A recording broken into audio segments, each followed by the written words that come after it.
Listen, I went to that Harry Potter thing that they have.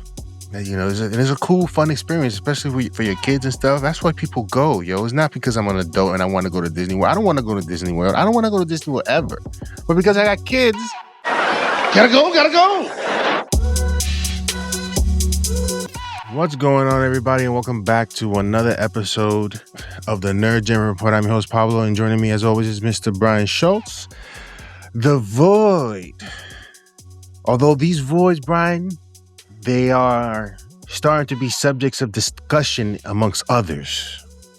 Void was originally conceived in the notion that some of these things should be bigger stories than they are. And we're talking about, I think, considerable topics here that meet that standard of a lot of people are talking about this. So let's get into it. Masters of the Universe. Shout outs. I gotta start remembering these and giving these guys a shout out on the comment section. One of them stated that he had seen the screening. So we'll get into what Masters of the Universe is it's looking like. Mando, Grogu, Star Wars trailer. There's some controversy there. There's always controversy in Star Wars, man.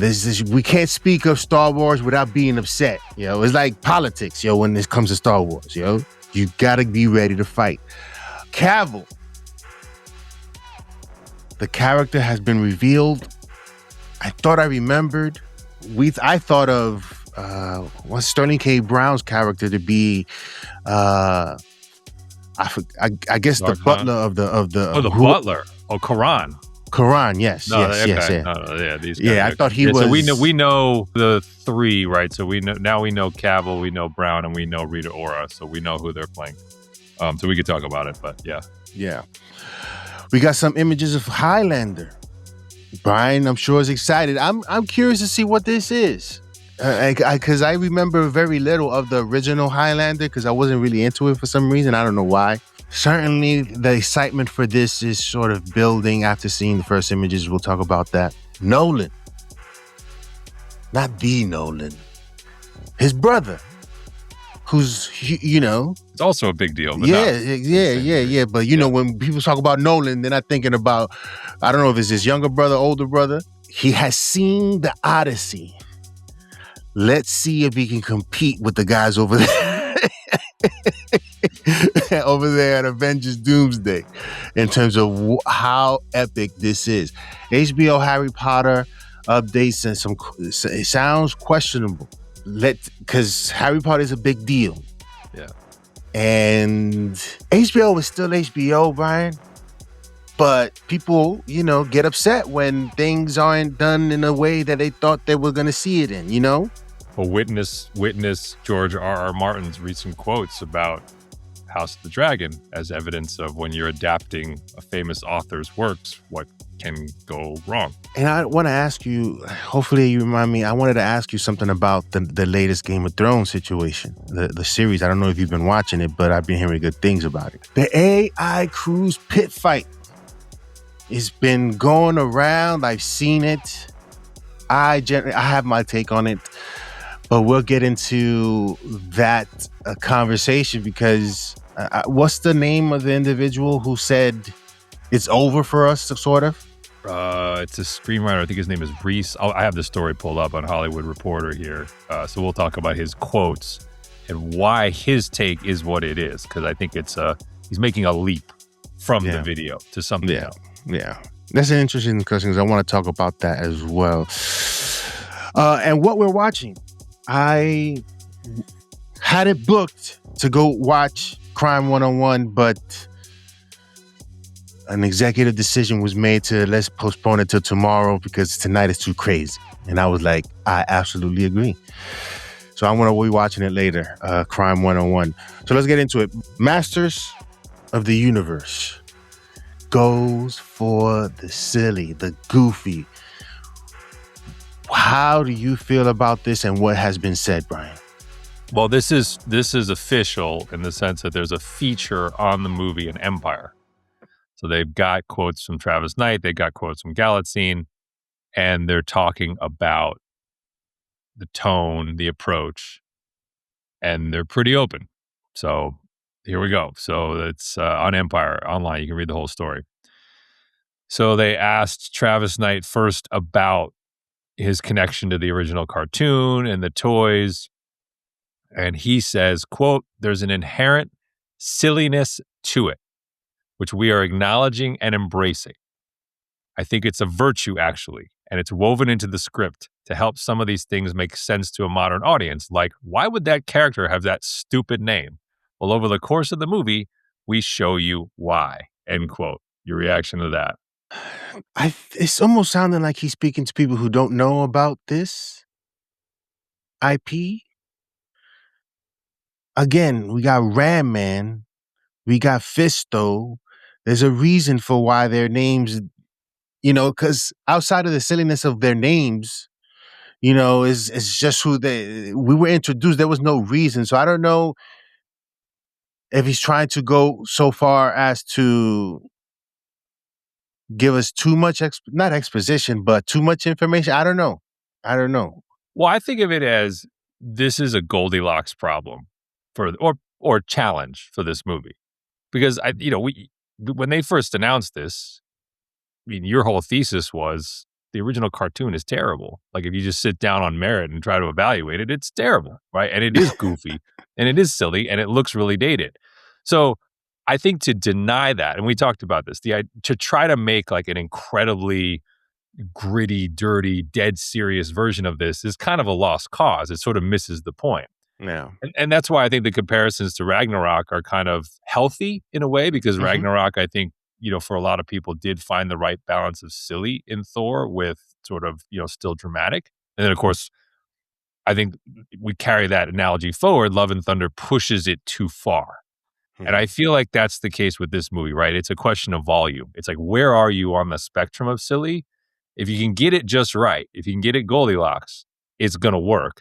If you're too far, if you're 25% too much, 25% too serious, it's probably not going to work. So I think he's admitting that, like, look, the only way to bring this to life, live action, is to have some acknowledgement that what you're talking about is so fantastical and unrealistic that you can't just stand there with a straight face the whole time. But what we can't tell is just how much of that drives the movie.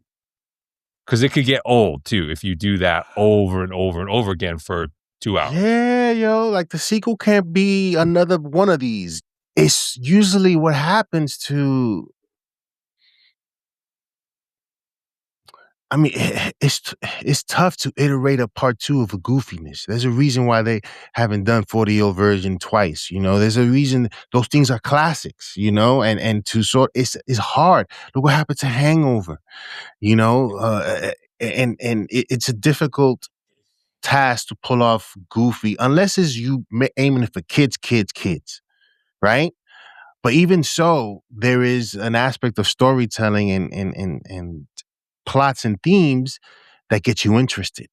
Yeah. Because if it's just about the goofiness, again, well, I think it's why it's a tough task. I think it's a great point, because I think it's why when I think about the Deadpool and the Guardians trilogies, I think it's why I view the second one of those as kind of running in place in both cases. Like, if I think about, like, Deadpool 1 to me is formative. Guardians 1 to me is pioneering. And I actually like Guardians 3 quite a bit, the resolution. Deadpool and Wolverine, for what it was a next level spectacle, right? But in both cases, I felt like the middle movie was kind of more of the same, for exactly the reason you're talking about, is that both of them achieved this comedic tone at the outset where you're like, oh, that's fresh.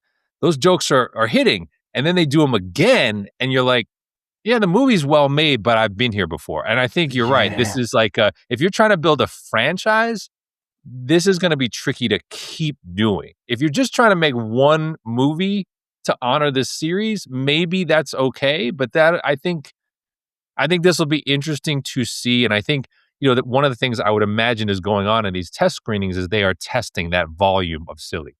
I'll bet you that the screenings they've done have ones that have more and ones that have, and they're kind of getting that feedback of like, how much of this does the audience really want them to make fun of?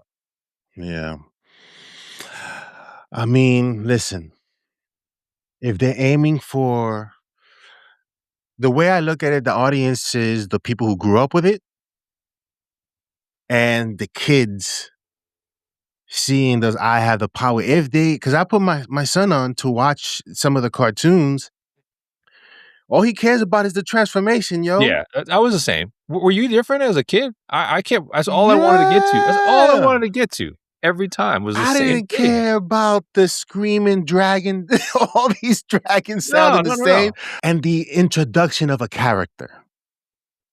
And what they're doing, those are Stratos and Ram Man, you know what I'm saying? But after a while, yo, you see this. If you're seeing the same people over, you don't want to live with these people over and over again, yo.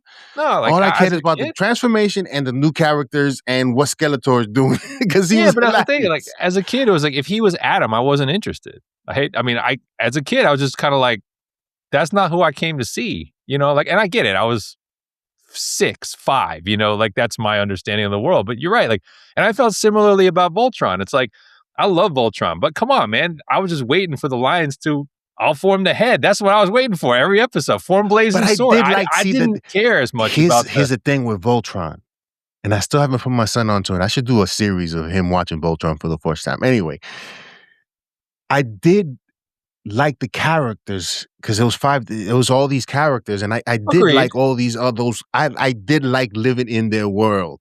I agree. But But the fight with the road beast is what you came to see every yeah, but it was episode. those things. I don't know if now I can watch it because I know what's gonna happen. You know, it's the same kill every single time. It's just the struggle of their first meetup.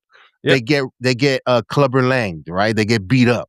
Yep. Then they come back and they overcome, and And the that's the sword same. It's the splits him same in show over and two, and over. yeah, that's it. Yeah. Yeah, But totally. I've seen the attempts at trying to make those other characters more dynamic in other He-Man attempts, right? Where Prince Adam is not as lame, you know, Yes. and I didn't mind Kevin Smith's He-Man until, but there was just so many things that I thought he did.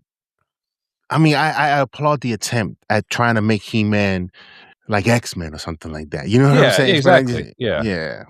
Yeah. No, you're right. I mean, that is the bridge or the leap you're trying to make is can you turn that series into something closer to, yeah, a grittier, more meaningful fantasy epic. And it's like, and I know like at least one of the early iterations before Travis Knight took over was that. Like one of the things that was kicking around, I think when Noah Centineo was attached way back when Yes. to be, that was supposed to be like the Netflix super gritty, gladiator style take on him. And I'm like, I don't think you can do, I don't think you can do that. I think there's a reason why, well, I think you can do it, but I don't know that you could call it He-Man anymore. Like there's a parts of the He-Man lore that I'm not sure you could put in if that's your thrust, if you're really going to do it that seriously.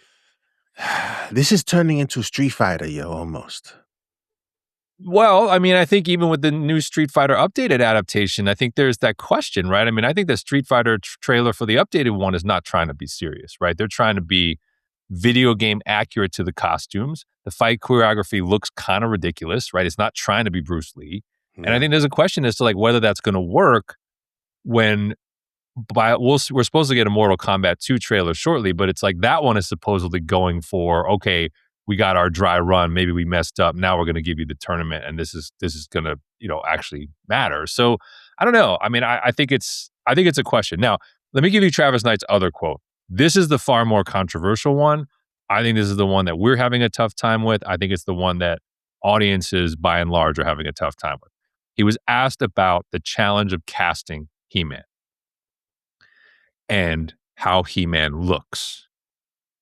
And Empire posed him the question, how do you find someone buff enough to play He-Man? And his response was that was not his primary concern. Quote, I was not looking for a body. I was looking for a soul. I needed someone who had the spirit of this character, who could be funny, charming, heartbreaking, and also plausibly a big action hero, because there's a duality there. Adam essentially represents empathy. He-Man represents strength, end quote. I don't know that's going to work. Yeah, Adam was just Adam at whatever opportunity he could to find the secret he go across the room and change it to him. You know what I'm saying? You know, every opportunity there was trouble, got to change it to He-Man. Trying to make Adam something is a tough thing. Like care about Adam because we never did. No, that's my point. Yeah. When we watch the show, it's like, yeah. And He-Man, we wanted somebody that was, yo, these movies are horrible. The Hercules, the Lou Ferrigno. Yeah. But I sit there as a kid and watch it. Yeah. Because you see these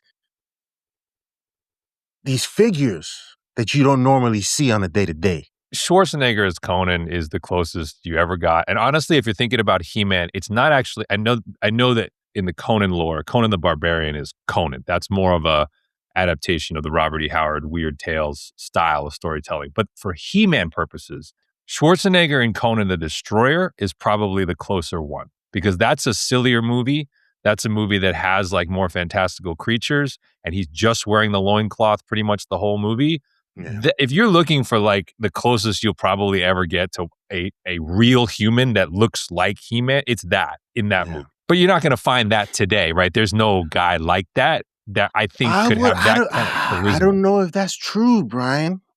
I think you can, if I was introduced to somebody that he doesn't have to look like Flex Wheeler and these guys, you know what I'm saying? He doesn't have to look like, because that's crazy.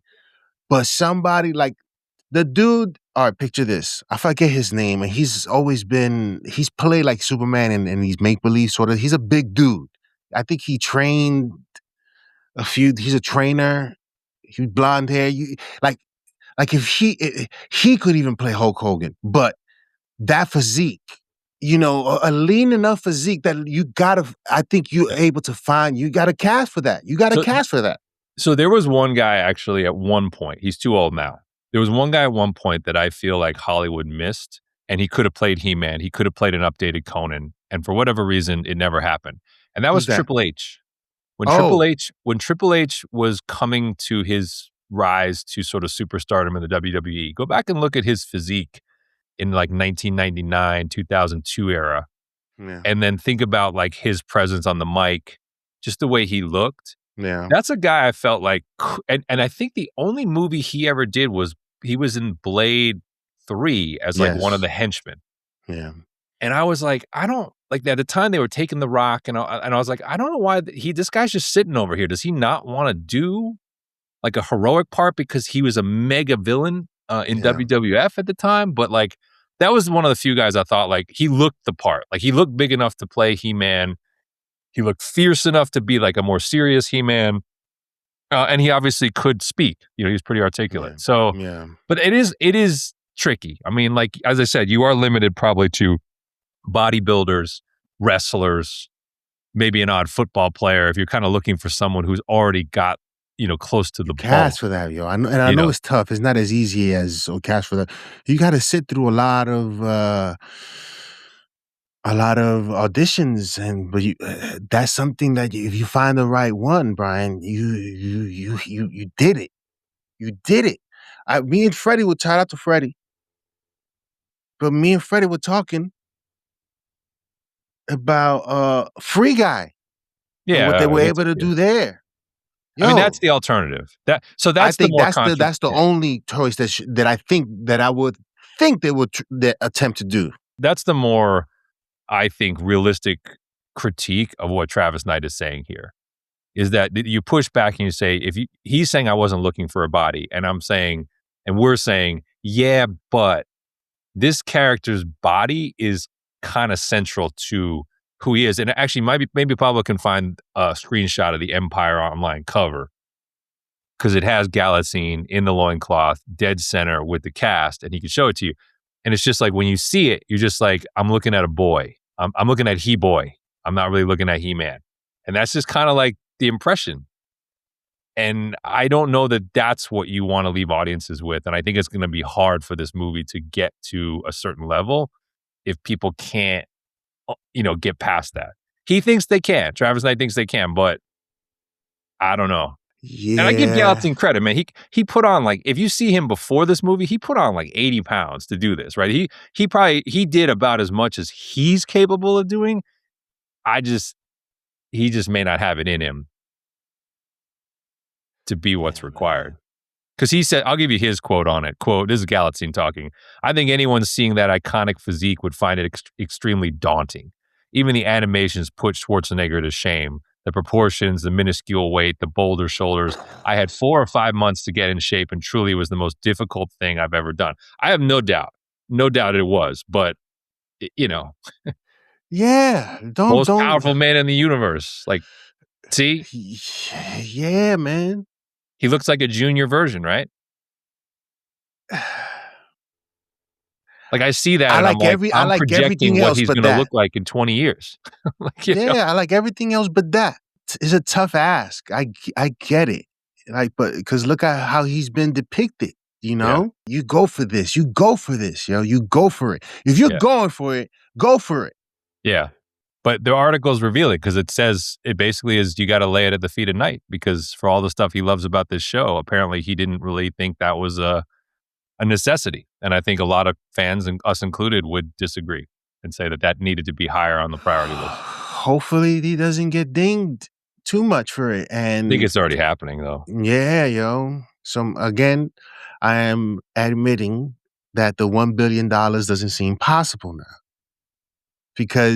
But I always stated that is what it needed to be in order to get to that. But that in and of itself, granted, you could say like, oh, it's Pablo's one guy, he's one voice. But I think what you're saying there is very important, right? It's like the trailer, by revealing what it did and the appearance, maybe the sound being the way it was, it took the edge off of your hype for this film. That's not the goal. Like whatever else you want to say, trailer's not it's supposed to feed your hype, right? You're supposed to watch those 2 minutes and be like, my $1 billion is a lock. Instead you're coming off it being like, man, I might have overplayed this. And it's for very simple, basic visual and audio reasons. Yeah, you and I'm only showing this just to you guys can get a clear picture of what we're talking about here. Again, I said this is gonna make $1 billion, but I was laying out what it needed to be. And what you were hearing, like we hadn't seen anything. You were hearing this stuff, right? Yeah, exactly. Visually, I think this movie, and then we'll move on. I think it'll get us interested enough to go give it a watch. And I think for those people who grew up watching it are gonna go watch it. They're gonna go spend their money to see what this is, or they're gonna wait. I doubt it. Like, we'll see. I think most people will go. Who grew up with it will go see it, take their kids, and see this and have a good time. How much of a further rewatch? I don't know. If it fails, because again, look, I don't want to show it again, but you already know what it is. And that's what sort of this. We're looking for the fantastic, and you went for it, yo. You went for it, and I don't want to keep harping on this point of you took us down this path, and there was a good path in terms of bringing this to life. Yeah, I think you're right. I think if they think Galitzine has the charisma, then I think CGI had to have been. That's probably your only alternative. That guy's not going to be 250 pounds. Like he doesn't have it in him, right? He doesn't have the, you could say like Alan Ritchson's the other guy out there. If you wanted someone who could pull off He-Man and put long hair on him, he could probably do it, but. Yo, imagine that, yo. I wasn't even thinking about that. Yo, we'll talk, I don't know if we'll talk about it later, but if we get to that segment where we're going to talk about Batman, are we going to talk about Batman at any point? I wasn't going to do it today, although he's got a trailer. We're a little bit of feel. I got one more He-Man note, which I thought was really funny. And then an Alan Ritchson note. He's got a Netflix movie coming out in a couple weeks called War Machine. Yes. That seems like it's like his attempt to do Predator. Yes, that's exactly what I said. I don't know what I think about the machine. I think it looks a little weird, but it's clearly his attempt to do a version of Predator as like this larger than life soldier against an impossible killing machine. It'll be interesting. Yeah, the production value looks good. I don't know how good the movie's going to be. I'm surprised I didn't say that, yo. He would have been perfect as He-Man, yo. Would have been perfect as He-Man. It's like, if that's... And he's funny. And he is funny, by the way. That's the other thing. Yeah. He said, yo, Alan Ritchson is hilarious, yo. If you give him the right Okay, so I take it back. There was a guy sitting out there, not a football player, not a wrestler. Yes, and it's Alan Ritchson. He's the closest thing we probably have right now. Yes, he would have been perfect because people will go out to see him because we've seen him in action already, yo. If you watch the Reacher series, we've seen him in action. The other thing is, I mean, given where he is already, he probably, imagine if he put on another like 20 pounds, he could do it. He's already at a place where he could probably alter the training program to go to like 270, 275 just to do this role and then drop back to 250 to be Reacher. Hey, okay. I'm feeling bad. Now I'm feeling like we left like, now I'm feeling like Travis Knight left a slam dunk on the table. There was a guy right there. Yeah, yo. Yeah. Oh, anyway. Man. All right. Here's my funny He-Man note before we leave it. It's really, so I was watching an interview because in the What We're Watching segment, we'll talk about the Wrecking Crew, basically the Jason Momoa, Dave Bautista Amazon movie. You saw it? I saw it. Yeah. And there's an interview for promotion with the director, who was the director of Blue Beetle and Hal Soto. And Jacob Batalon, who is Ned Leeds, is also in the movie. And then Morena Baccarin, who's the sorceress in Masters of the Universe. Okay. So they're sitting there doing the interview, and the interviewer is kind of asking questions. And as he's about to close, he like throws a thing in there about Morena playing sorceress. And the other two guys had no idea that this was happening. And their fanboy reaction is really funny. Oh, like, whoa, you're the sorcerer. It was awesome. I was like, it was so funny. Like these two guys who clearly know the He-Man cartoon were like, oh my God, you're the sorceress. That was really funny. Yeah. So there you go. That's what you're looking for. Right? People like this meant something to people, right? Man. Yeah. That's a good point. Like they had no idea about it, but they know these names. Yeah. And they're going to be fans of what she'll look like because she'll look like the source. We're gonna be in awe of the characters, yo. But these characters live up to a specific sort of look that you are going for. You put us there. I mean, He-Man's costume looks fine. His sword is perfect. It's just we're just talking about the design of. We're literally talking about the physique and design of the person itself. And could it hurt? Yeah. I mean, I think it hurt the potential of doing big numbers, but it doesn't seem like we might get that. Oh, man. All right. So if they do this first one, then now we're starting the campaign. We're going to say, we're going to do this, the He-Man arc. This is young He-Man. And then He-Man 2, Alan Ritchson takes over the role as adult He-Man. We're going to start the campaign now. That's how you do it. That's how you do it. You don't do it any other way. Are you kidding me? Think about Anakin Skywalker, right? We got Jake Lloyd to Hayden Christensen. Absolutely. We changed actors very deliberately, 1 to 2. That's what we're doing here. Then I'll buy it. I'll buy it. If you tell me this is Junior He-Man and he's just starting out and he's not what he's going to be, and we're going to change the casting, give me Alan Ritchson in the sequel. That has to be the thumbnail. Alan Ritchson as He-Man. Please. Mando, Grogu. Oh. Super Bowl trailer. Yeah. Just this movie in general. Who's behind this movie? Because that's important. Well, it's Favreau and Filoni. Favreau's directing. Filoni wrote it. This is, this is the first Star Wars movie we're getting since Rise of Skywalker. It's coming 7 years later. Making the leap to the big screen. And like everything that this thing peaked with the leaked Asia, what was it, CinemaCon Asia trailer or D23 Asia, whatever they did, where they put out that sizzle reel teaser. That was the high point for this movie. Everything since then has made me less and less excited. I will say this. I'm not as negative on what happened at the Super Bowl as Campia was. Mm-hmm. I mean, he treated it as like, an affront to humanity. But I didn't think it made any sense either. So they had Mando and Grogu, right? They basically had them remake the Budweiser Clydesdale commercial with Sam Elliott voicing and Tauntauns in the place of the Clydesdales. And it's like, it felt like weird product placement. As someone else pointed out, they're like, wait, isn't this supposed to be for kids? Why are you riffing on a beer commercial? you got to think about those lines, man. Those lines are invisible.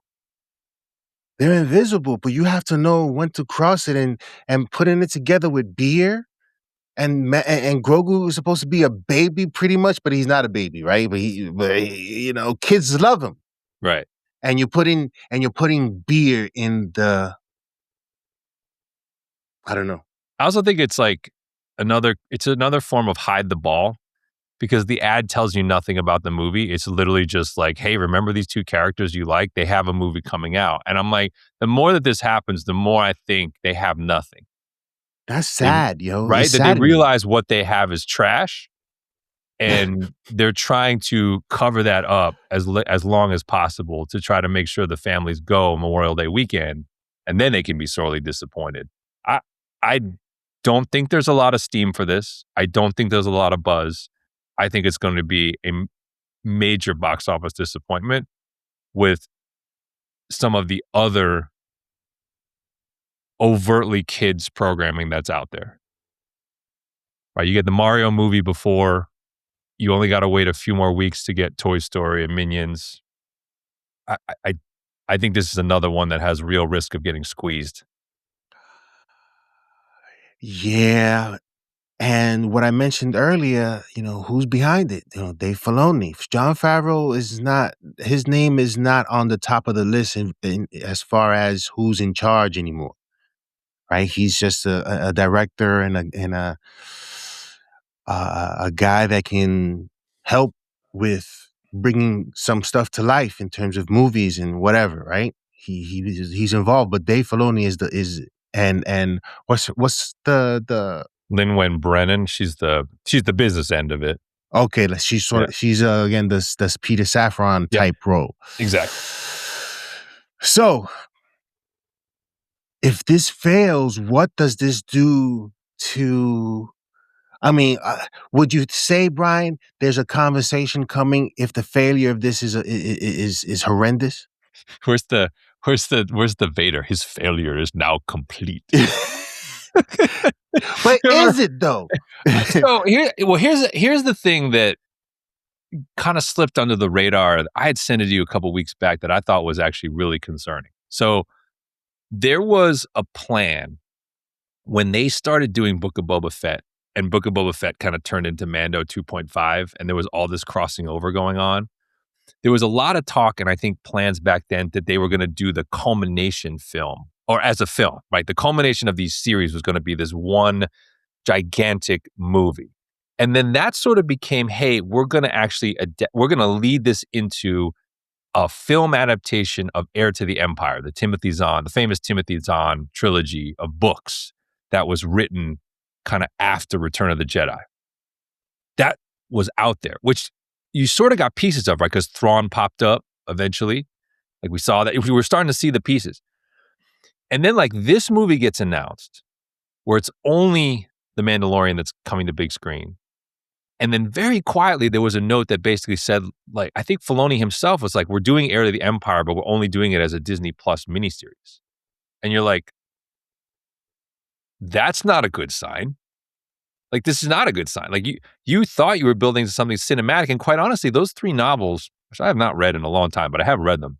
Mm-hmm. Those 3 novels, which carried forward, I don't know how they exactly would have done it, because they carried forward the story of Luke, Han, and Leia. They were all, like, Luke fights his evil, like, robotic clone twin, Luke, which I thought was hilarious in that one. So those were big stories, right? These were big galactic stories, and Thrawn was at the center of it. And it's like, that's not a TV miniseries. If that's what you're gonna do with it, that feels like either someone at the company has no confidence in you, or doesn't understand the magnitude of the material.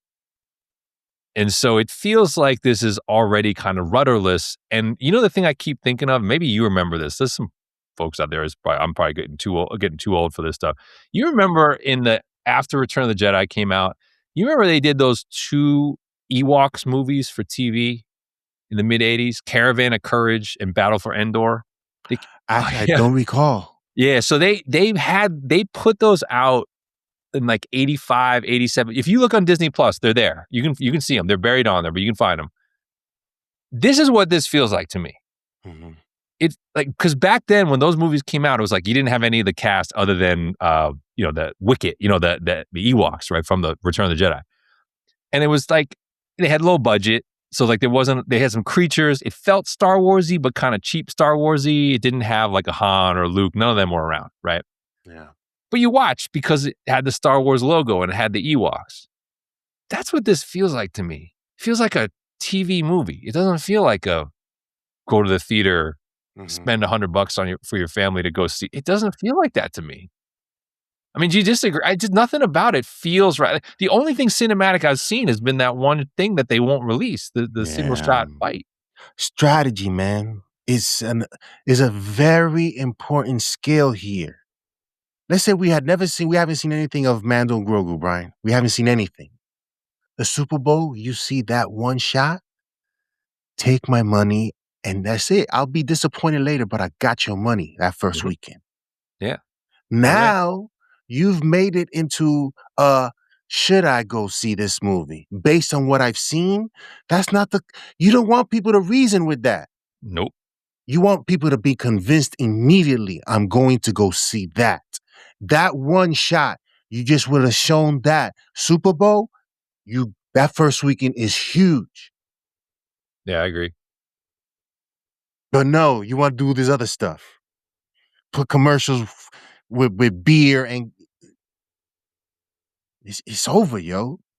If this doesn't work out, again, do you have a conversation with Filoni like, yo, wait, do you come with him? You come at him like, yo, tell me your plan for the next 10 years. You know what I'm saying? That's the question. Well, if they don't know it yet.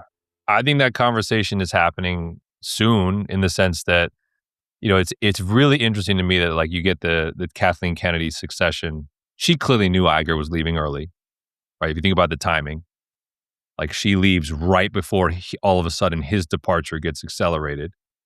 You got Josh D'Amaro in there. Of course, he's going to have if he hasn't already, he's going to be having a State of the Union meeting with Dave Filoni about Star Wars because D'Amaro's the rides guy. I'll just toss this in here. We talked about it in our show about his ascension, but already this week, Jerry Bruckheimer, producer extraordinaire, was asked about the status of Top Gun 3, which is a Paramount production, and Pirates of the Caribbean, which is a Disney property. And what did he say? He said, D'Amaro is wanting me to fast track and prioritize Pirates 6. Why? Because he's a rides guy. And what is Pirates of the Caribbean? It's one of their longest standing rides. They want an update. Like, this is the guy's MO. So Star Wars as a rides contributor is huge. They have to have more. And we'll move on to Cavill in Voltron in a moment. But I was thinking about this. Listen, I went to that Harry Potter thing that they have. It's a cool, fun experience, especially for your kids and stuff. That's why people go, yo. It's not because I'm an adult and I want to go to Disney World. I don't want to go to Disney World. I don't want to go to Disney World ever. But because I got kids, gotta go.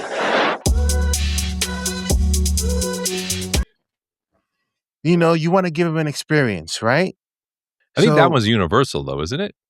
Is it? Probably. I think Harry Potter, Mario. But they have a Star Wars now, right? Well, I think it's more that in Florida, Disney World and Universal are together. Like they're all in the same like zip code. But I think Disney doesn't oversee that part of those rides. But they do they have Star Wars sort of? They have Galaxy's Edge in world and in land. Yeah, they have them in both. Yeah. So, Pirates. And let's just throw in, we talked about Mutant Saga, the X-Men. Mm-hmm. What if your ride and your experience is going to a room where they have, what's it called? Cerebro? Not Cerebro. I mean, that could be interesting. The training center, the training session. Oh, yeah. You can make an incredible X-Men ride. Are you kidding me? Because you could have Savage Land. You fly the Savage jet. Land. You can get on the Blackbird. So I'm saying, this is not hard to make a really good X-Men ride. That's just too easy. No. Too easy. It's too easy. No. Too easy. But you gotta have a good movie, though. You gotta have a dope experience. True. Star Wars is Star Wars, not because, let's do a Star Wars theme park. You didn't do it because of that. You did it because of Star Wars and what he has done to pop culture. That's why you're doing it. Harry Potter and all these other themed Raiders of the Lost Ark. You do it because those movies were successful. You started with the film, the creation side, and then you built the merch off that. The risk here is you're doing the opposite, right? You're trying to reverse engineer the ride and the merch, and then you're backfilling the movie and the TV show. That's dangerous. If you got me spending 2 hours in a whack movie, I'm upset because this movie was whack. Why would I want to go to your park where this is featured if this was a whack movie? This is very interesting in terms of the conversations that are going to be had over at Disney with this guy. Yeah, because it's also you can't do a DC EU on this because he's the guy, right? So it's like you could on the one hand be like, well, Mando and Grogu got greenlit under the old CEO, but it's your thing. You're the Star Wars. You're the chief of Star Wars now. Like it's your creation. So you wear this either way. There's no excuse if this thing is terrible or underwhelms to the degree that it might. We can go on and on.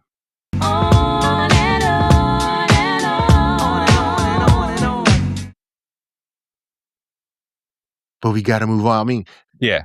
I just want to know what Disney thinks it's going to do. That's the question I'm dying to know. Because there's nothing about this that says $1 billion. But everything Star Wars programs you to think $1 billion. So I'm like, what is their threat? Like, if you told me this thing is going to make $500 million, I'd be like, wow, that's actually not bad. That would be my reaction. But I have a feeling their reaction would be like, man, that's low. What are you talking about? You just look at the track record. What sort of numbers do Star Wars bring? But if they're looking at the track record, they're looking at what is the story that people came to see? Because that's what you wore there for. You go to see the visuals and stuff like that, but we come out disappointed if the story is horrible. Yeah. So, yeah. If you go back to track record, what this Solo did. What did Solo do? I was just about to say, Solo did about 400, and I think that's a more relevant benchmark for this, but I think Disney thinks this is like Lilo and Stitch last year, which did $1 billion coming off of Memorial Day. And I don't think it's going to get close to that. If Boba Fett would have been dope, if we hadn't seen the last two seasons of Mando. If we were coming off of Luke's cameo, this is a different conversation. Even if this thing looks a little shaky, it's a different conversation. Yeah. Mm. Oh boy. Cavill. We got some Cavill stuff. 2 Cavill projects. Yeah. Cavill character in Voltron is revealed, and then we'll get into some Highlander stuff that was revealed a few weeks ago. Yeah. So Voltron, Brian, who is he? So there's definitely some stuff with the lore that's going on here we got to discuss and parse out. So he is playing King Alfor. Most notably in the lore is the father of Princess Allura. So just to pair this movie is being set up with him as King Alfor, Sterling K. Brown as Zarkon, and Rita Ora is Hagar. So there's your 3 main adults. Rita Ora, who's that? She's like a singer. You recognize her, but singer actress. What's curious about this casting for Cavill is Alfor usually dies either before you get to what you see on screen or very early on. And in fact, his death is usually one of the catalysts. So his death is usually one of the catalysts for the Voltron Force and what happens and all that sort of stuff.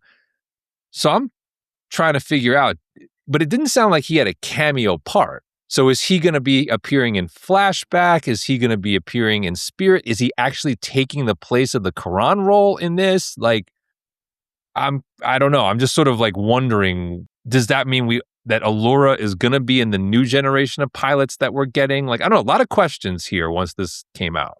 It would seem to me, Brian, that would be the case.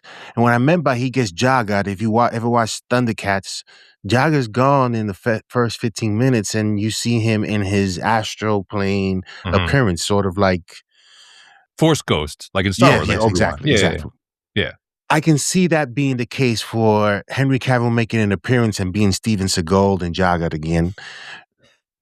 And then, because it's more about the guys in the Lions, Yeah. you know, they those guys and them trying to that's the interesting part to me, and how they get to the Lions able to work. What's the tech like?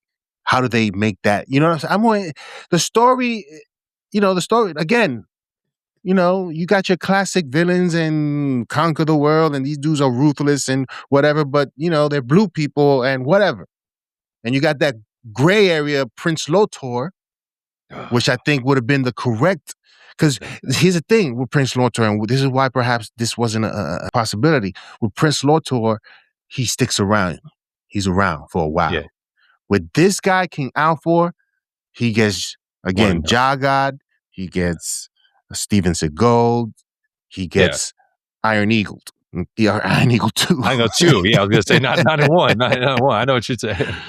Yeah, no, I think that's right. I mean, I think it's probably Cavill saying he didn't want. I mean, maybe there was also a recency bias of, like, quite honestly, The Witcher looks like Prince Lotor, like visually. Maybe Cavill didn't want to like consider something like that, and maybe wanted a smaller part. By all accounts, sadly, this does sound like it is going to go streaming only. There's more smoke around that.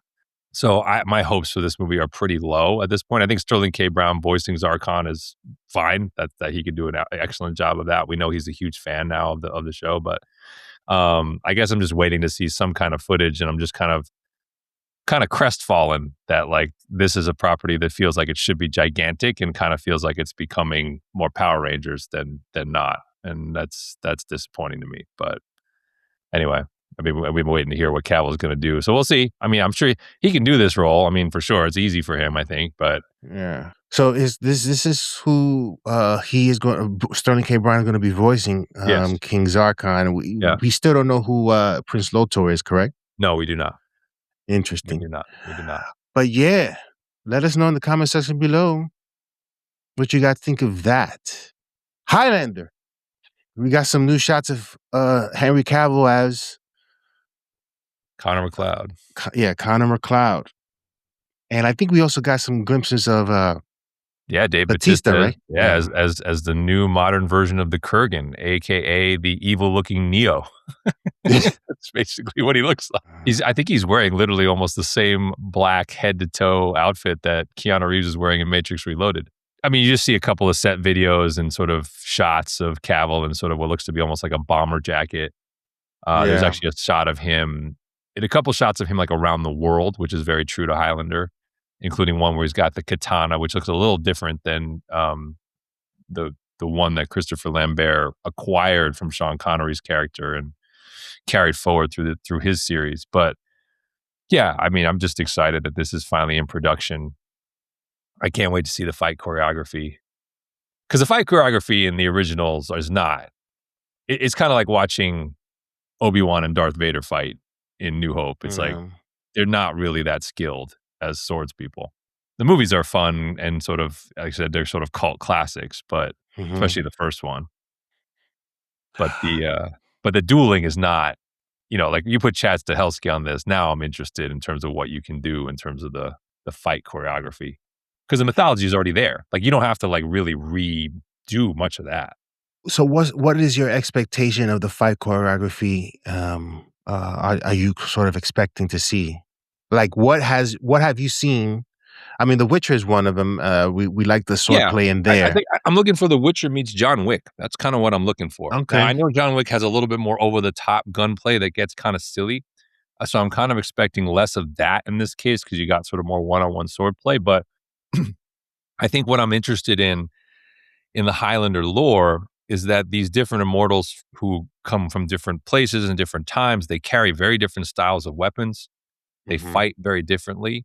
And so I'm kind of expecting to see, some attention to detail in terms of their skill sets and their styles. Almost like, it's almost like if you were playing Mortal Kombat, right? And or Street Fighter, and you choose a different character and they fight a different way, and you're matched up with, another character who fights completely different. Like, I'm looking for a little bit of that contrast in terms of how these characters are matched against each other. Some should carry axes. Some should carry like bigger swords, smaller swords.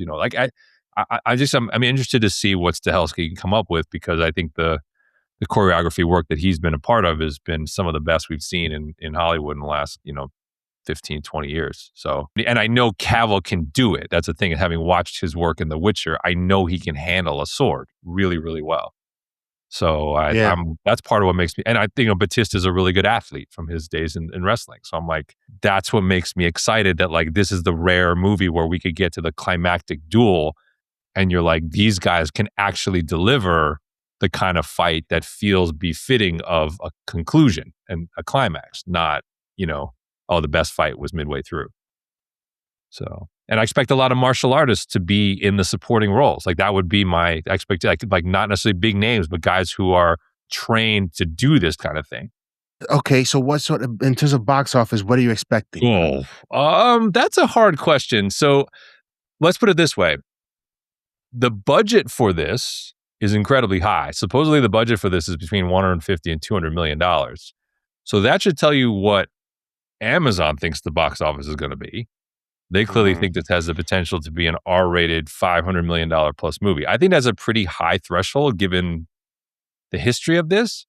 But I think what they're banking on is Stahelski and Wick's kind of box office success, and saying these are the same guys behind that. Henry Cavill is a big star. Dave Bautista is sort of a well-known actor. And this style of movie is something that the marketplace will be excited to have. Mm-hmm. A martial arts swordplay driven epic in sort of modern times. That's the bet.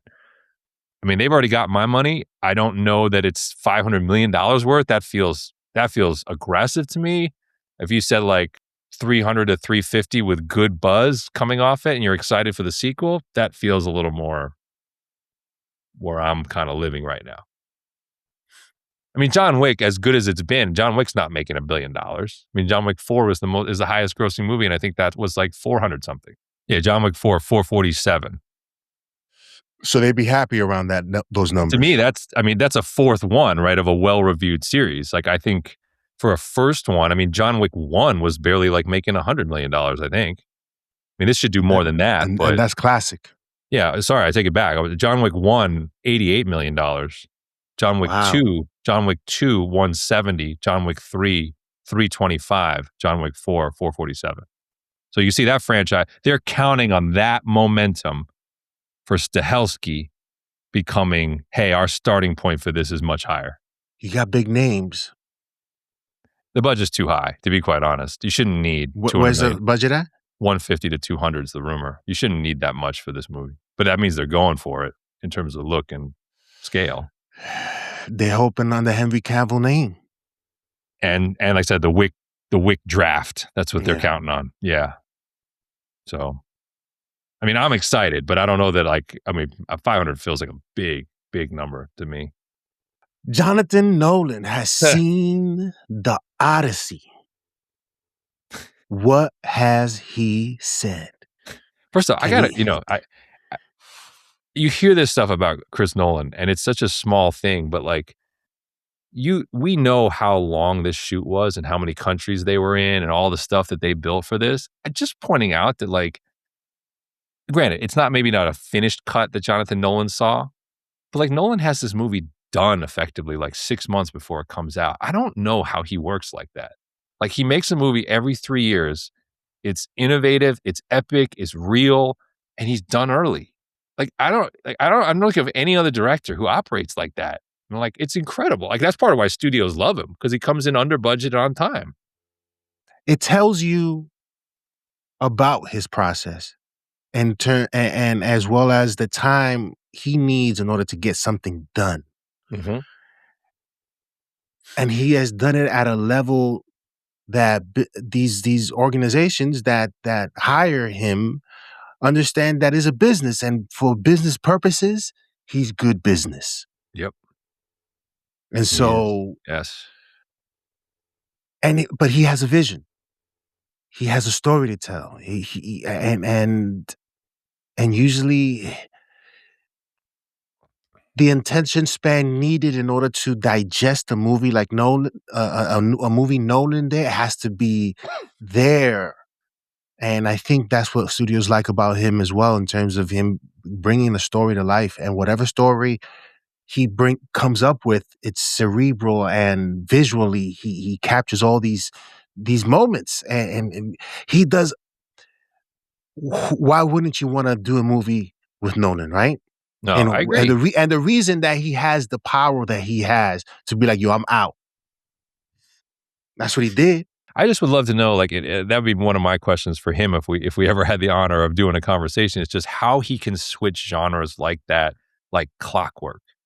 It's just the mind, like the way his mind seems to work and write. And he 1 minute he's Interstellar mode, next minute he's Dunkirk mode, next minute he's Tenet mode, then he's Odyssey mode. And it's like that seems really unusual and hard to kind of jump like that and then kind of develop a fully formed story. I have no doubt that he's powerful enough now that, like, once his production machine gets going, they get whatever they want. They're incredibly efficient and experienced, right? So they can do these global shoots in a way that some other people probably can't. But still, like, this is like, I think Jonathan Nolan's take here, which is short, but what you would expect is like the second version that's been screened already. Like the first one was screened like last fall. You're like, he's incredible work rate. Anyway, Jonathan Nolan. So here's his, as Pablo said, here's his attempt to catch up to everyone in the Avengers verse. You can grade how did he do? How did he do? I don't know what scale we want to give this. Is this the James Gunn scale of hyperbole? The greatest movie the genre has ever seen? Is he the author? Is he the leader in the clubhouse of this? Or do we give this to like Kevin Feige? We give it to the Russos? Who are we giving the award to now? You give it to James Gunn for saying stuff like that, yo. Saying The Flash is the greatest movie in the genre. The greatest movie. What was the exact quote? Was that the exact quote? I think he said it's one of the greatest movies in the history of the genre, describing The Flash. Yeah, he owns the title. Let's see if he can reach that title. Let's see. Okay, so here's Jonathan Nolan. Quote, "It's tremendous. It's an incredible achievement. I was fascinated by the Iliad and the Odyssey when I was younger. I have had some fun conversations with Chris about where he's taking it. It's a spectacular film." End quote.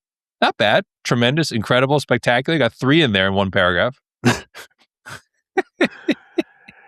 Hey, if he honestly believes what he saw was that, then I have no problem with him saying that. And given the track record, why, again, you don't say that this movie's mediocre. That's why it's difficult to sort of judge these things, in that what else can they say other than these words that he's used to describe the Odyssey and what he's attempting to do, a movie that most people would not attempt to do because the difficulty in telling the story. This is Chris Nolan saying, "I know how to do this film." Similarly to Denis Villeneuve saying, "I know how to do Dune." Another movie that was difficult to sort of create or recreate after its original attempt that, wasn't as well received. And now Dune is the talk of the town. People can't wait to see Dune 3. They're so confident we're putting this out the same day Avengers Doomsday comes out. That's how confident we are. It's a little bit of an aside, but in a perfect world, I wish Sinners was coming out this year. And the only reason I say that knowing what we know about it. So this is completely unrealistic. And the only reason I say that is if Sinners was coming out this year, you would have in the same year Coogler doing Sinners, Spielberg doing Disclosure Day, Nolan doing The Odyssey, Villeneuve doing Dune, and they would all be opposite a new Spider-Man movie and a new Avengers movie. And I just would love to see the talk of like both the titans of directing, but also like the titans of the last 20 years in terms of what has mattered to blockbuster filmmaking in terms of, and you could throw Mando Grogu as a Star Wars movie in it, but just like franchises versus these individual directors who I think are coming to define a generation, or in Spielberg's case, have defined past generations. Rare to see them all at work at the same time in the same year. So it's just one of those things. I think you're right. Like, we're going to get a Nolan movie, a Villeneuve movie, Spielberg movie, and then these sort of big IP movies all at the same, 6-7 month span. And we're going to kind of see who who comes out on top critically, commercially, which movie you think kind of lasts through time. Like, I think it's going to be fascinating. And I think the Odyssey, like, there are questions here. Like, don't get it twisted. Like, there are things that I've seen where I'm like, I don't know how I feel about that. Like the voice work, for example, the fact that everyone's kind of just using their regular voice. I don't know how I feel about that for a movie like this. It's clearly a Nolan choice. Yeah. I think he's kind of suggesting that the poem and the time don't necessarily define or dictate what a voice should have sounded like. Therefore, why not just have Damon sound like Damon and Bernthal sound like Bernthal? Mm-hmm. But it remains to be seen if that was the right choice. And so I'd say, like, this is not like this. Like, there are Nolan movies that he can make where I would sort of be like, oh, that's like an automatic, given his name, $1.25 billion at this point. This is not that. This will do well. The question of how well, I think, is going to be fascinating. If this is R-rated in 3 hours, which I expect it will be, like, as good as Oppenheimer was and as much money as it made, it clearly benefited from opening opposite Barbie. There clearly was a halo effect to that. I will be fascinated to see, like, how audiences receive this and how many times they go. I do think they'll go back because of the formats, but this is like Nolan is always he's taking risks here. This is not like him playing it safe by any means. So fascinated. Before we move on to HBO Harry Potter updates and the AI fight, I mean, we got a lot to talk about it. We're at the 1 hour mark, but these topics we have to discuss. I wanted to ask you about Destin Daniel Cretton. Are we witnessing the rise of his? Because right now he's not elite status. Like, he's not Nolan. He's not even Ryan Coogler yet. But are we witnessing his rise after Brand New Day? Because that's a movie that I'm really excited about seeing. Are we witnessing his ascent? Maybe. I think that the word is maybe. So he's done a couple of really well-regarded smaller movies. Short Term 12 is kind of what got him on the Marvel radar. He did the Michael B. Jordan legal drama as well, which I think was pretty well received. And then he makes the leap with Shang-Chi, which I think is somewhat polarizing, right? I mean, I think it's like critics liked it. It exceeded box office expectations during COVID. It's not a perfect movie. You've definitely seen when we bring it up, like, you're not the biggest fan. There's folks who comment who are kind of like, hey, there's parts of this didn't look that good. I'm more a defender of it, but more sort of the vibes. I also, as someone who is half Asian, enjoyed some of the homage to East Asian culture that he put in there. This is clearly like a big step up. Like, if he can take over what John Watts did, and make no mistake, I mean, John Watts, he dropped the mic with $4 billion on 3 movies and a No Way Home degree of difficulty that was like a 12 out of 10. Okay, yeah. So, to take that mantle and say, I can do a new trilogy with Holland and I can find new directions that are just as good or more compelling is not an easy task. I think if he delivers a really poignant, powerful Spider-Man movie, then I think you're starting to talk about him in a different way in terms of his, like, mastery of IP.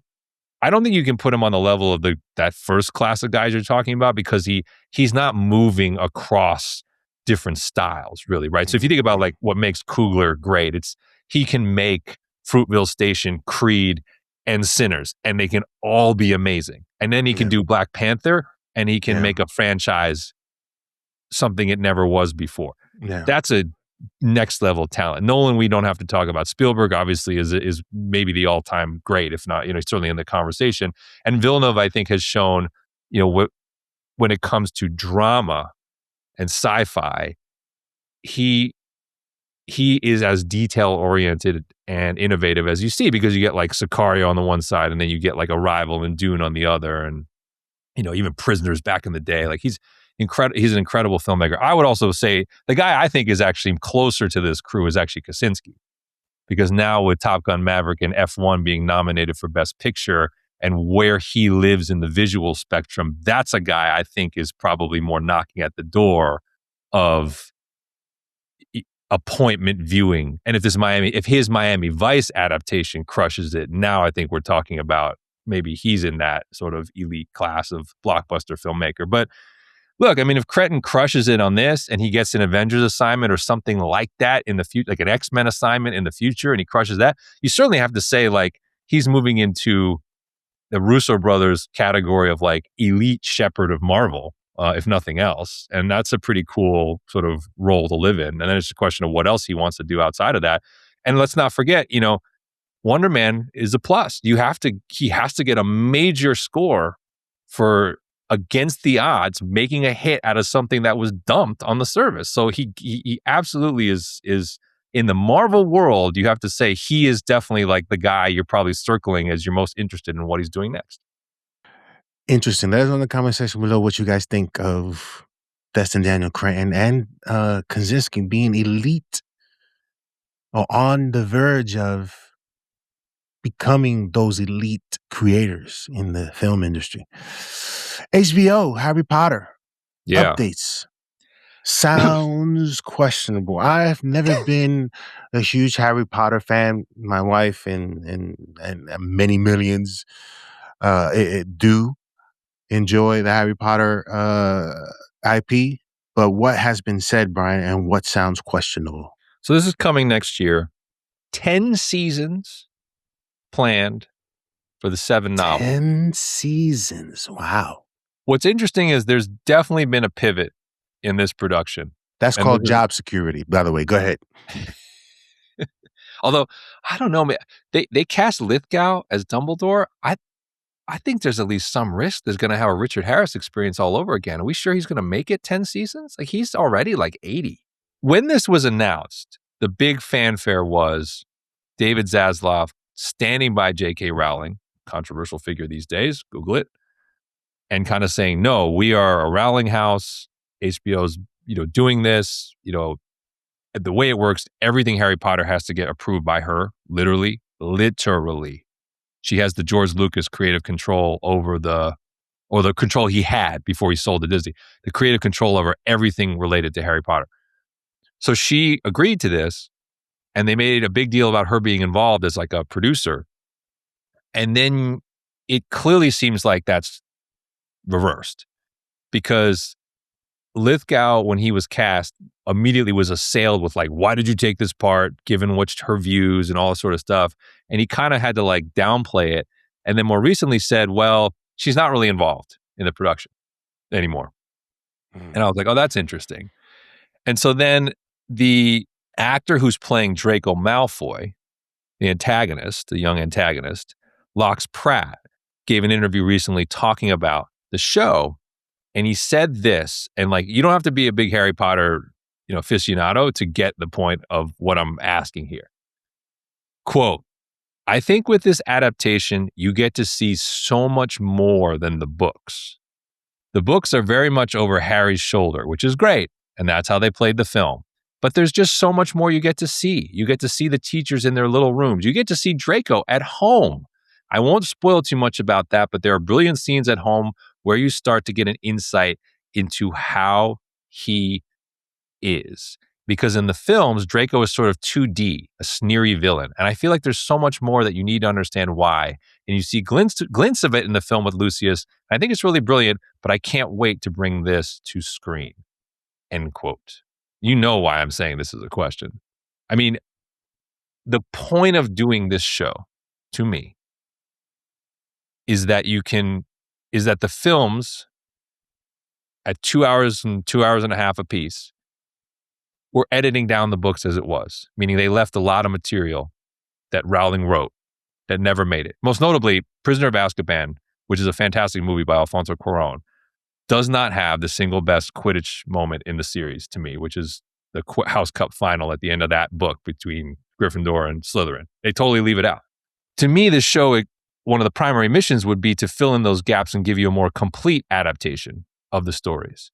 So when I see this guy saying, well, we're kind of just leaving the books behind and we're using the additional screen time to go in all sorts of other directions, I ask questions.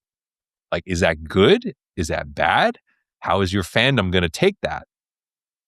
And given that they're saying Rowling's now been sidelined for the most part, how is this going to go over? The thing about the fan base, man, that once you have them, you got to do right by them, sort of, right? You can't change things that they've read that were the things that got them excited about continuing to turn that page. The attempt at abandoning some of those things can really, yes, turn some disappoint, I would say, some fans. I also It's just wonder, like, Rowling yeah. wrote presumably, if you think about how Rowling wrote the books, I'm sure there's a longer version of that she edited down to the version you read. And so this series is kind of like imagining and putting that back in. And I'm kind of like, it feels a little House of the Dragon to me. That's why I made the George R. R. Martin comparison, where it feels like it's something that is ostensibly would have her name on it. But the further afield you go, the less it is that story. And I think people that are coming to see, like, hey, I really wanted to see that conversation or that scene from the books. And instead of getting that, they get something totally off the board that just involves the characters.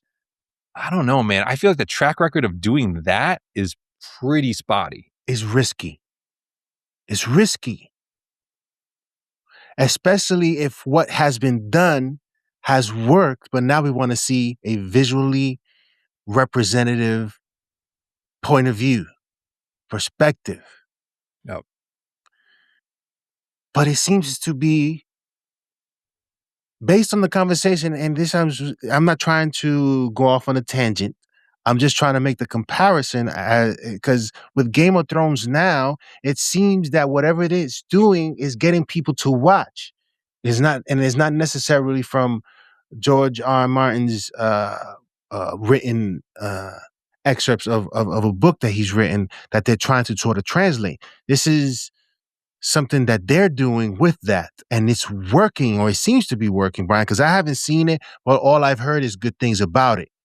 The Game of Thrones. Knight of the Seven Kingdoms. Yes. I'm not current. I have watched it. I think it is enjoyable. I think what people are enjoying is actually, and we might actually be able to bring this back up in our Marvel roundup about X-Men. I think what they're actually enjoying is the smaller scale focus more than anything. I think it's feeling like it's a tighter narrative and story because you're really localizing around this one character and using him as kind of the hub. And then the side characters are the spokes off of his hub in the wheel, right? Versus part of what I think people fell in love with, but maybe went too far in Game of Thrones was just the expansiveness of the world and how many places there were and how many characters there were. And I feel like House of the Dragon kind of leaned into that. And people were like, yeah, but we've already seen that. We've already seen that in the original form. Yeah. Whereas this one felt more like hey, we're taking it back to roots, taking it back to ground, lower budget, but it still looks good. And they have a pretty good lead. And I think that's what people currently are responding to as like a breath of fresh air. So it's a little different in the sense of, I think it's more capitalizing on people's frustration with House of the Dragon. I think in Harry Potter, there's not really frustration right now because people had a pretty satisfying experience with the movies. I think there's just more appetite for depth, an appetite for, but depth from the books. That's where I think it's like he's saying there's depth, but it's original depth that you didn't see. And I think there's a lot of fans that are going to be like, yeah, but what about the stuff we didn't see that she actually wrote? Yeah, man. Let's see. Let us know in the comment section below if you guys believe this is a bad idea and not really. Because look, another perfect example, I think, of what imagine Zack Snyder didn't follow what was written with Frank Miller's 300 and he did his own thing. 300 Rebel Moon? 300 Moon? Or with Watchmen. There was a slight change, but nothing, we get different experiences and we want to see what was given, what was accepted as great work with the Watchmen and 300, Frank Miller and the Harry Potter books. By the way, I went back and randomly watched the trailer for 300 the other day. Now, see, that's how you get people excited about something, because you get the Zack Snyder visual genius. It looks totally different than anything you'd seen 20 years ago. And you're just like, what is that? When does this come out? Anyway. It still looks great. Like, it still looks great. Yeah. Yeah, absolutely. That's why, you have this love-hate relationship. Yeah, of course, absolutely, and that's perfectly justified. Yeah, yeah. The AI cruise pit fight, Brian. What has gotten people What has gotten people to think about what the future lies in this sort of means of creating content? So, Hollywood Reporter ran a piece about this when it went viral. Screenwriter Rhett Reese, most notably worked on Deadpool and Wolverine, gave the quote that I think has gone everywhere, which is, "I hate to say it, but it's likely over for us." Quote is what. So people ran with that. I think you gotta go deeper. His second quote is the one I think is the interesting, thought-provoking one, because people kind of, and like, I love your take because you do production, so you have a keener eye. People complain. They kind of still were like, "Hey, man, it doesn't look perfect. Like, what are you talking about? Blah, blah, blah." Like, it's like, what are you worried about? And he said his follow-up was, quote, "In next to no time, one person is going to be able to sit at a computer and create a movie that is indistinguishable from Hollywood." He said, "Now, true, if that person is no good, then it will stink. But if that person possesses Christopher Nolan's talent and taste, and someone like that will come along, then it will be tremendous." End quote. That's the thing that he's absolutely right about. Yes. You sort of have to think about this. And this is how I sort of think about it. You got to think about this perspective and how I think we're sort of heading towards, not I think, but we're heading towards it, but whether it'll be accepted, we'll see. And what sort of business transactions could become of this? Because we've already had examples of people licensing out their voices now. Disney has licensed Sora to use 200 of their characters. Animation. Right? Think about animation for a moment, and how with different styles, and animation is different in that you can create so many different lookings type of versions with this. But with this, you're at a place. And my point about animation is that it gets us to emote. It gets us to feel feelings of sadness, horror, in terms of what happens in these stories that people create that are animated, that are applauded and awarded honors for its achievements. With these are, I'm not looking, I know what I'm looking at when I'm looking at animation, but when I'm looking at something that's supposed to represent real in terms of people, do I lose that connection? Because these aren't the actual performers. Mm-hmm. And I think that's where there is, I think that's where you lose the connection between wanting to feel a certain way about something like this that's been created, because it's unique. It's because, and what we've seen is real people acting, right? And in some cases we haven't. Look at Avatar, right? So we're still at this place of accepting. Like, for me, when I see something that I know it's AI, I lose that connection. I look at it for entertainment purposes, but to sit 2 hours or 3 hours watching something that's supposed to represent a real human being, and it's not, I know that it's not. That's the tough path I think we're heading towards in terms of consuming. To me, I look at it as, look how quickly we can get to actually filming this. Let's follow this. This is a great movie, but it's AI. Can we do this with real people? And I think that is where the innovation is based, compared to how it's done now, which takes months. Yeah. Now I can just prompt it and I get this. And if you, like he says, if you're familiar with the process and the little nuances of movie making, then you can create something like this and take it to a movie studio house and be like, can we do this? This is amazing. Let's do it. Don't put this out. Use this to create the real thing in less time, and more content will come from it. I had a couple takes on this. Be curious as to your reaction. So when I saw the video, I could see the flaws in, for example, the facial expressions, right? I thought those were pretty obvious. What I thought was impressive and got me thinking was actually the fight choreography. Because we talk a lot, right, about, for example, the difficulty in creating great martial arts, or how you stage a set piece and where you put the camera. And it struck me that this was something that kind of unshackles that. And so it kind of made me wonder, how far could you take that? Like, could you create something that was on the level of Bruce Lee, because you could actually feed Bruce Lee as inspiration, to the AI, to Sea Dance, and then it would actually create original choreography, but at the hand speed and the foot speed that he could move at, right? Do you, to me, I don't know that would. Now, if you showed it to me with an AI version of him doing it, I think you're right. I think I would feel a little hollow because I would know it wasn't him. But if you showed it to me in the context of an original character that had been created from scratch, that I had no connection to before I had seen this, I kind of feel like I would buy it. I feel like if it's done. And so I was thinking this, the guy who did it claims it basically was, I think he said it was 2 lines of code into Sea Dance is all he put in for 5 minutes. And this is what came out basically. And it got me thinking, on the one hand, people will see it and be like, wow, well, I can make Tom Cruise fight Errol Flynn in their prime.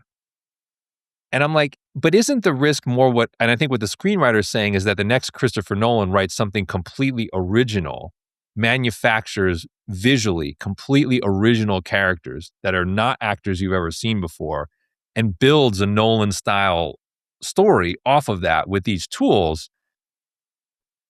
Do you think audiences would really feel like they were being cheated if they were presented that on the big screen and it looked at the level of and it was let's say someone at Nolan's level visually who's creating something that looks like it was shot on IMAX? It just is completely something you haven't seen before, and the limits of what it can do have been extended by the AI tech. I think audiences would still come out for that.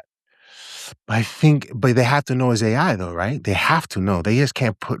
Well, so to be clear, this is part of the upcoming potential work stoppage in Hollywood, which will be great for everyone if that happens again. Jesus, it only happened 3 years ago with the writers. We have a whole other one now. But AI is at the centerpiece of this, right? Because there was a movie.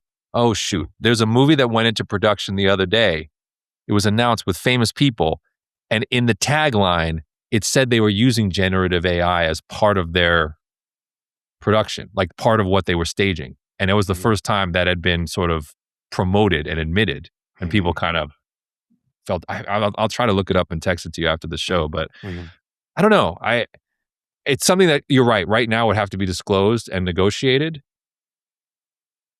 But people just want to be entertained, don't they? If it's that entertaining, are people really going to hold it against? When you play a video game, do you feel like you've been cheated because the video game characters aren't real people? I don't think so. It's just that maybe you associate it differently because it's a game. Yeah.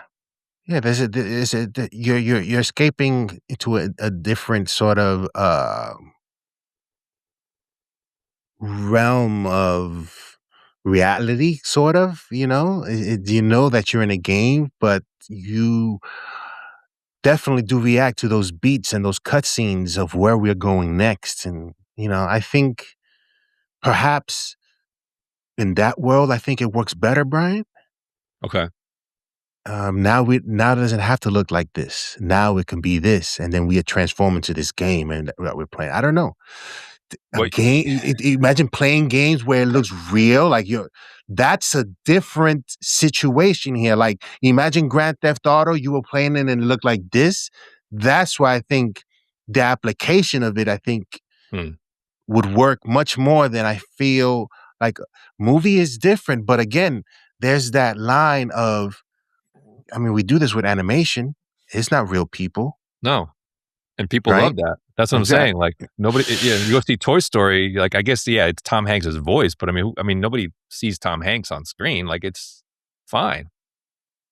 I don't think audiences are going to get, if it's original from the start, I don't think audiences are going to get hung up on it. I think audiences would get tired of the novelty of taking existing people and doing what I said. Like you cross generations and it's like John Wayne is now in a cowboy movie, but he's opposite, Denzel Washington. Like I think that would get old. I think people would be like, all right, like I that's cool the first time, but but if it's totally original from scratch, but now everything could look a certain way, I don't know. I think, It's a very interesting experiment. If it looks good, right? Like if it really, really, again, I think it has its place where or application where you can. But it is I want to hear from real people. I don't want it to be all AI all the time. You know what I'm saying? And But the idea, well, hang on though. But the idea would be the real person is that next Christopher Nolan. So let me take this a step further. We just had this example of this Iron Lung adaptation where there's a YouTube guy bypassed studios entirely. He just marketed it straight to his 70 million followers. He financed the movie. He crowdfunded the movie. That thing made like $30 million worldwide opening weekend. And he spent $3 million total to bring it to life. So what if a guy like that builds a completely AI movie that is done to, an elite production level and takes it direct to the audience? Like that's the test right there. But my point is, he's the real person. Yeah. You're going to see the next thing by him. Does that make sense? And that's the pitch. Yeah. Is it any different than like you're reading the next J.K. Rowling novel or the next, George R.R. Martin is the name that you write, and then he creates what's on the page. How is this that different? Again, I think it lies, are people willing to accept that, knowing that it's AI and these people that you're watching that look so real are AI? And I think that's the sort of conundrum that we're under right now, that we're sort of still figuring out. And does it get old? I think it gets old. Yeah.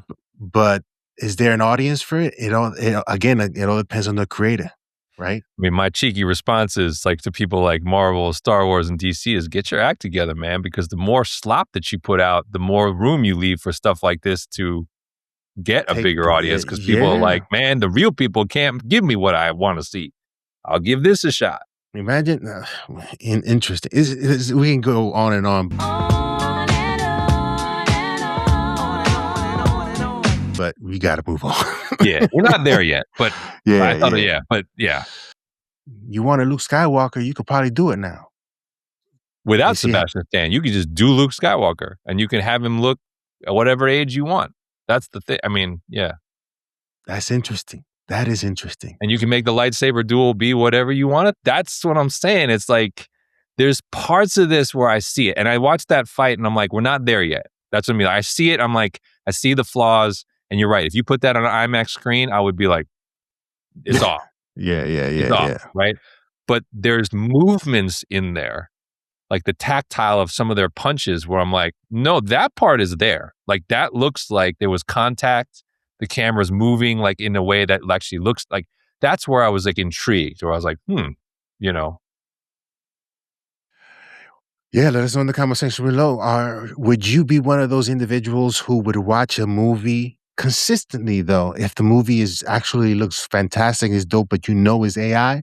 That's where I think is an interesting test to find out how far can this go.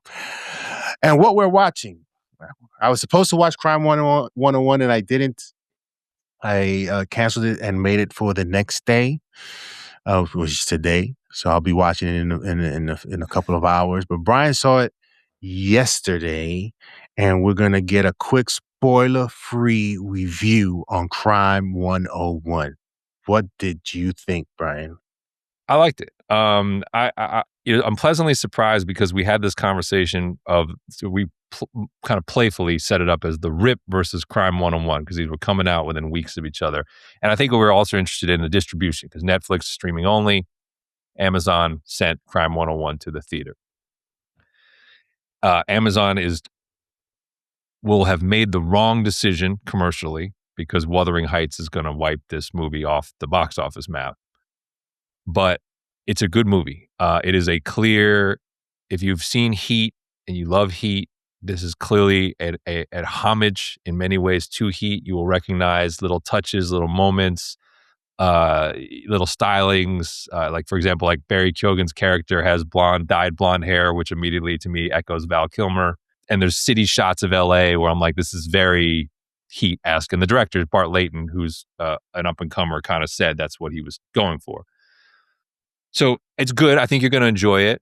I don't know that it was a must-watch on the big screen. I got to be honest. I think Netflix got this right in the sense of I think The Rip was perfect as like a 2-hour flyby, watch it at home on a Friday night type of movie. I think this could have been that too, but I think it's really well done. I love the tension builds. Really good cast. I mean, like this is Hemsworth's probably some of his better work. I think. I don't know that he's perfect. I don't love his American accent. He's just not very good at doing an American accent. But I think he does a pretty creditable job in this part. Ruffalo is good as the detective hunting him. Just like he was good in Collateral, right? Yeah, you're right. Detective Fanning. And with his slicked hair and his goatee back then. Yeah, you're right. And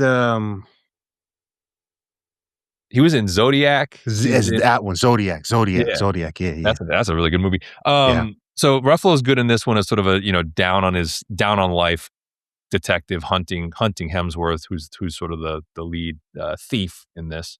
Halle Berry, the ageless Halle Berry, 60 years old and like wow, still looks amazing. Like, and this movie is trying to make her look bad. You'll see, like they're trying to show her like out of makeup and like looking kind of worn, and it's like it's still Halle Berry, man. It's just you just can't get away from that. Yeah. So credit to her, she's quite good in this movie.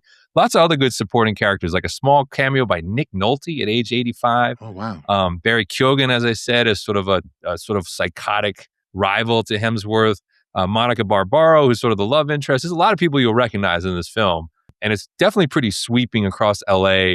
I really like some of the car chase work. So no, this is actually a really good, solid crime caper.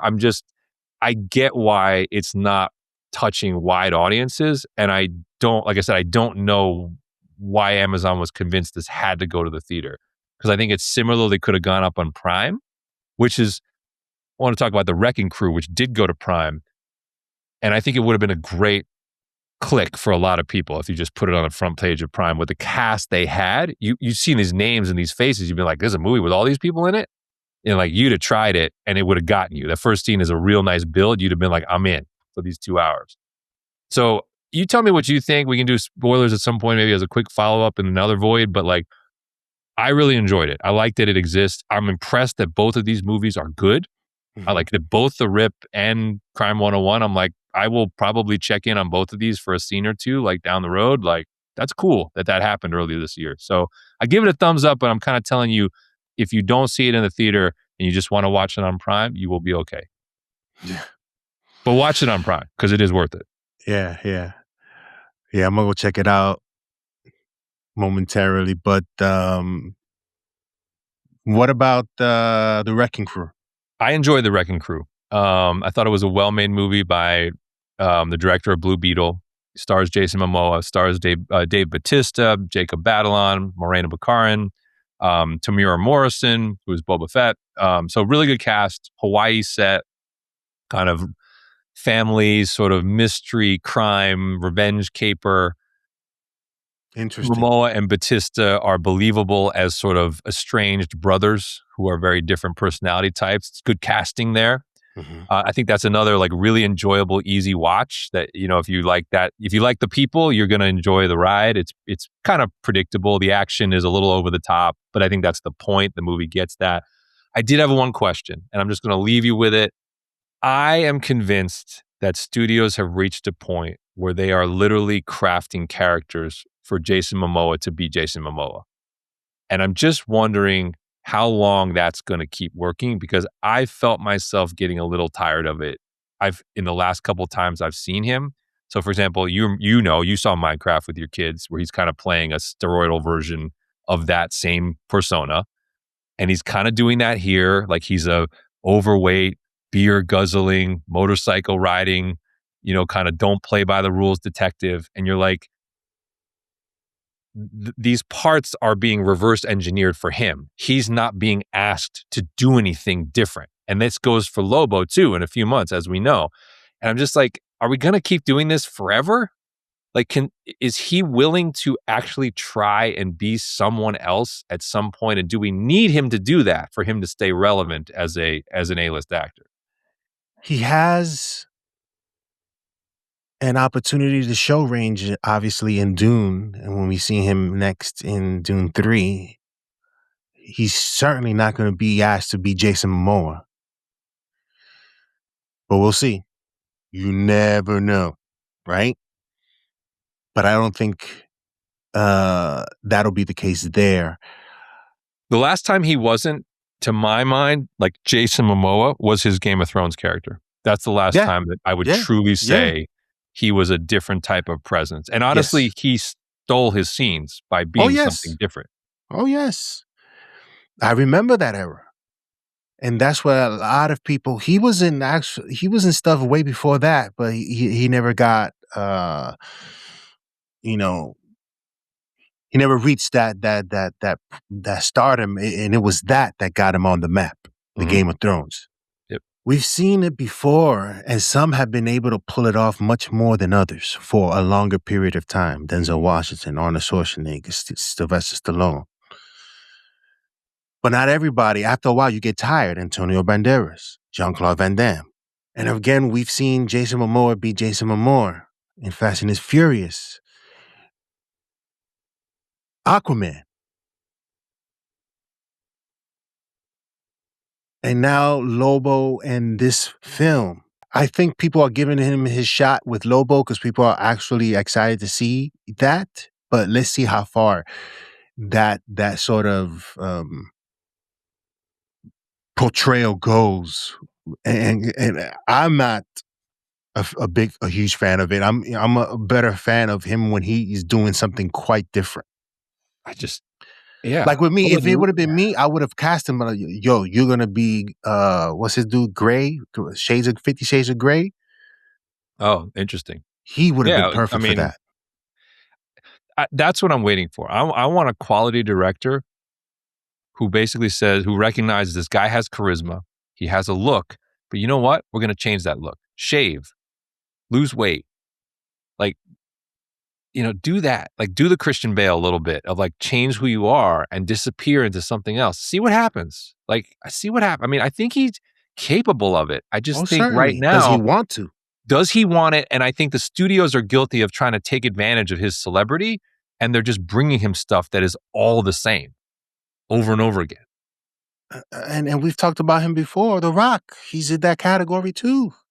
I don't think Momoa is using his influence the same way The Rock did. I think The Rock chose to insulate himself and really drove that. I think Momoa is more the passenger in terms of like what he's joining is people are being like, I want to create this type of character for this story. You know who this is? This is Jason Momoa. That like, you see what I'm saying? Versus saying like, I'm going to write this character, and or no one is doing for Jason Momoa what Chris Nolan did for Heath Ledger, and saying there's a leap that this guy can make to become the Joker that no one else can see, but I see. Yeah, I want to see someone get together with Jason Momoa and say like, I think you can do this, and no one else will think that, but you can do it. Yeah. Yeah, so I know this has been a long void. Mega void. That's what I'm gonna have to call it, the Richard E. Grant void. Loki, like glorious purpose from the void for this one. That's right. This was purposeful in that we needed to talk about these things because it's a lot. And I know we go deep into these subject matters, but this gives us, I think, at least for me, some insight as to what people are doing or how people are thinking about it, what people should be thinking about. And as we further go into the future of these projects and where, because not all of these are going to be the mega success that, because again, these people make movies for that success. They don't make movies to make movies just to be whack. They're making movies thinking this is going to be dope. And we're here to tell you this wasn't dope. Or this was. Yeah. Oh, this is where it sort of failed. This is what I would have liked better. That's the conversation. It's two dudes just having these conversations. So yeah, let us know in the comment section below what you guys think of all of these movies and projects that are happening. And if you haven't heard it anywhere else, you heard it here first on the Nerd Gem Report.